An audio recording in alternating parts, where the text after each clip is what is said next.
సూర్యాపేట జిల్లా చింతలపాలెం మండలము వదినపల్లి శివార్లో ఉన్నటువంటి కొంతమంది రైతులు ఎవరైతే ఉన్నారో ఎస్టీ కావచ్చు, ఎస్సీ కావచ్చు, బీసీ రైతులు మేము చాలా ఇబ్బందులు పడుతున్నాము. గత కొన్ని సంవత్సరాల నుంచి కూడా చెప్పులు లేకుండా కాళ్ళకి తిరుగుతున్నాము. మా గోసు ఎవరు పట్టించుకుంటలేరని కూడా ఇవాళ సూర్యాపేట జిల్లా కలెక్టర్ కార్యాలయానికి రావడం జరిగింది. అసలు వాళ్ళ బాధ ఏందో, వాళ్ళ సంగతి ఏందో మనం అడిగి తెలుసుకుందాం. చెప్పండి, అసలు మీరు ఎందుకు వచ్చారు, ఇవాళ కలెక్టర్ గారు ఎందుకు కలుసుకున్నారు?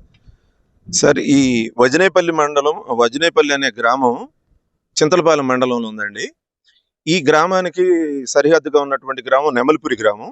ఈ రెండు గ్రామాలలో సరిహద్దు వివాదం ఉందనేటువంటి మాటని చెప్పి మాకు పట్టాదారు పాస్బుక్లు ఇవ్వడం ఆపేశారండి.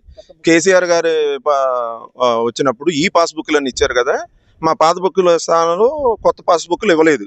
ఆ తర్వాత ఈ విలేజ్ బౌండరీ డిస్ప్యూట్ ఉంది కాబట్టి రిజిస్ట్రేషన్లు కూడా ఆపేస్తున్నామని రిజిస్ట్రేషన్లు కూడా ఆపేశారు. ఈ సమస్యను బట్టి మేము మండల ఆఫీస్కి, కలెక్టర్ ఆఫీస్కి మేము అనేకమైన రిప్రజెంటేషన్స్ ఇచ్చాం. అయితే 2018వ సంవత్సరంలో దీన్ని అప్పుడున్నటువంటి జాయింట్ కలెక్టర్ గారు, అడిషనల్ కలెక్టర్ గారు దీన్ని సర్వే చేయించి, జాయింట్ సర్వే చేయించి ఆ తర్వాత ఆ రిపోర్ట్ని కమిషనర్ ఆఫీస్కి పంపించడం జరిగింది. కమిషనర్ ఆఫీస్ వాళ్ళు కూడా వీళ్ళు జాయింట్ కలెక్టర్ గారు పంపించినటువంటి రిపోర్ట్ కరెక్ట్ గా ఉందా లేదా అని తెలుసుకోవటానికి వాళ్ళ రికార్డులు కూడా పరిశీలించి ఇది నెమలిపురి అనేటువంటి విలేజ్ ను కూడా అక్కడ ఉన్నటువంటి 318వ సర్వే నంబరు గట్ నెంబర్ అవటం వల్ల అంతకు ముందు సర్వే జరగలేదు. కానీ 1962 నుండి 67 మధ్యలో ట్రావర్స్ సర్వే జరిగింది అని వాళ్ళు ఆ రికార్డులను చూసి తెలుసుకుని ఇప్పుడు ఆ ట్రావర్స్ సర్వే ప్రకారమే ఈ ల్యాండ్ ఉందా. ఇప్పుడు ముఖ్యంగా చెప్పండి, అక్కడ కొంత ఫారెస్ట్ భూమి కూడా ఆక్యుపై చేసి మళ్ళీ అదే భూమిని మళ్ళీ అమ్మకాలు చేసినట్టు తెలుస్తుంది. ఇదేంటేనండి, ఇప్పుడు నెమలిపురి అనేటువంటి గ్రామం 318వ సర్వే నంబర్లో ప్రొటెక్టెడ్ ఫారెస్ట్ ల్యాండ్ క్రింద ల్యాండ్ ఉందండి. అసలు ఈ డిస్ప్యూట్ అనేది అర్థం కావాలంటే ఒకదానికి మాట్లాడుతుంటే మీకు అర్థం కాకపోవచ్చు, కానీ మీకు అర్థమయ్యేటట్టుగా చెప్పడానికి ప్రయత్నం చేస్తా. ఈ నెమలిపురి 318వ సర్వే నంబర్లో ఉన్నటువంటి ల్యాండ్ని జాగీర్ అబాలిషన్ యాక్ట్ క్రింద గవర్నమెంట్ 1948లోనో 49లోనో హ్యాండ్ ఓవర్ చేసుకుందండి. ఆ భూమిని ప్రొటెక్టెడ్ ఫారెస్ట్ కింద గవర్నమెంట్ ఫారెస్ట్ బార్లకి హ్యాండ్ ఓవర్ చేసింది. అయితే అదే భూమిని ఒక కార్పొరేట్ కంపెనీ వాళ్ళ పేర్లు మరి టీవీ ముఖ్యంగా చెప్పండి, ఇప్పుడు గత ప్రభుత్వం ఏదైతే ఉందో ధరణి పేరుతో బీద వాళ్ళ కడుపు కొట్టి పెద్దవాళ్లకు దారదత్తం చేసిందంటే ఇది ఒక మార్గం అంటది. సార్, ఇప్పుడు ప్రభుత్వాల మీద మేము ఆ ప్రభుత్వం ఈ ప్రభుత్వం అని చెప్పలేమండి. ఇది 2004వ సంవత్సరం నుంచి ప్రారంభమైన సమస్య కాబట్టి ఆ ప్రభుత్వం ఈ ప్రభుత్వం అనేది మనం చెప్పగలిగేది కాదు. కానీ అక్కడ జరిగింది ఏంటంటే, అఫీషియల్స్ లో మరి 2004వ సంవత్సరంలో ఆ కార్పొరేట్ కంపెనీ వాళ్ళు ఈ ఫారెస్ట్ ల్యాండ్నే మళ్ళీ ఫారెస్ట్ ల్యాండ్కి ఇవ్వాలి. ఫారెస్ట్కి దాన్ని ఏమంటారంటే కాంపెన్సేటరీ అఫారెస్టేషన్ ల్యాండ్ అంటారు. అంటే వాళ్ళు ఎక్కడైనా మైనింగ్ తీసుకున్నప్పుడు ఆ మైనింగ్కి ల్యాండ్కి బదులుగా ఇంకెక్కడన్నా అటవీని డెవలప్ చేసేటువంటి భూమిని ఇవ్వాలన్నమాట.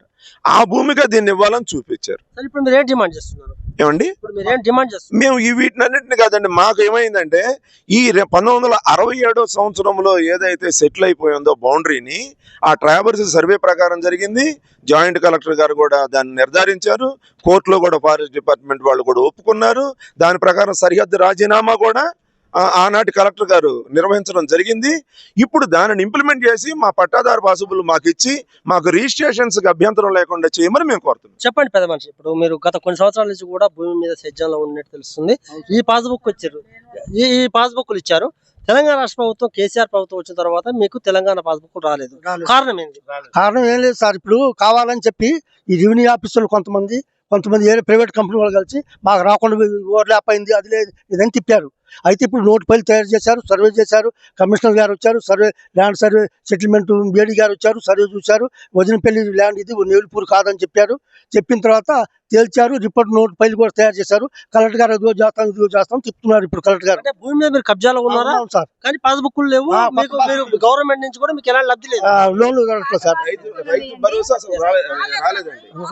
ఓకే, మనం ఇప్పుడు చూస్తున్నాము చింతలపాలెం మండలం సంబంధించినటువంటి వైనపల్లి నెమలిపురం ఇరు గ్రామాల మధ్య ఉన్నటువంటి సమస్య ఏదైతే ఉందో గత ప్రభుత్వం అంతకుముందు ఇగో మనం చూస్తున్నాము, విజువల్స్ చూస్తున్నాము, ఈ పాస్బుక్లు కూడా రావడం జరిగింది. ప్రతి ఒక్క రైతు కూడా దీని మీద అప్పులు తీసుకోవడం, రుణాలు తీసుకోవడం జరిగింది.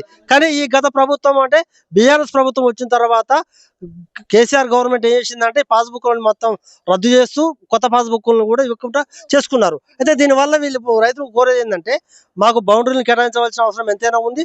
దాంతోపాటు మాకు పాస్బుక్లు ఇస్తే మేమంతా చిన్నకారు రైతులము, మాకు రెక్కాడితే డొక్కాడుతుంది, ఖచ్చితంగా మాకు ప్రభుత్వం ఆదుకోవాలి. ఎందుకంటే ప్రభుత్వాలు భూముల మీద రుణాలు తీసుకుంటే రుణమాఫీ చేస్తున్నారు, రైతు బంధు పడుతున్నది, ఎన్నో కార్యక్రమాలు ఇస్తున్నారు. మేము అన్నిటికీ కూడా దూరం ఉంటున్నాము. ప్రైవేట్ బ్యాంకర్ల దగ్గరికి పోయి డబ్బులు తెచ్చుకుంటే 1కి 10 అంతలు అవుతుంది. మేము అప్పు తీసుకునే పరిస్థితి లేదు. ఖచ్చితంగా ప్రభుత్వం మా మీద దయ ఉంచి ఖచ్చితంగా మాకు తెలంగాణ రాష్ట్ర ప్రభుత్వం రేవంత్ రెడ్డి గారి సర్కారు మాకు పాస్బుక్లు ఇప్పించాలి. పాస్బుక్లు ఇప్పిస్తే మేము దాని మీద రుణాలు తెచ్చుకుంటాం. ప్రభుత్వం మా మీద దయ ఇస్తే మాకు రుణమాఫీ కూడా అవుతుంది, మాకు అప్పు లేకుండా చేసుకోవచ్చని వాళ్ళు ప్రాధాయపడుతున్నారు. ఈ రోజు సూర్యాపేట జిల్లా కలెక్టర్ గారి దగ్గరికి రావడం జరిగింది. కలెక్టర్ గారు కూడా సానుకూలంగా స్పందించడం తెలుస్తుంది. చూద్దాం మరి కలెక్టర్ గారు ముందు దీని మీద ఎట్లా రైతులకు న్యాయం చేస్తారో. ఖచ్చితంగా ఈ వెంట కూడా క్యూనిస్ ఉంటుందని మనం పేర్కొంటున్నాం.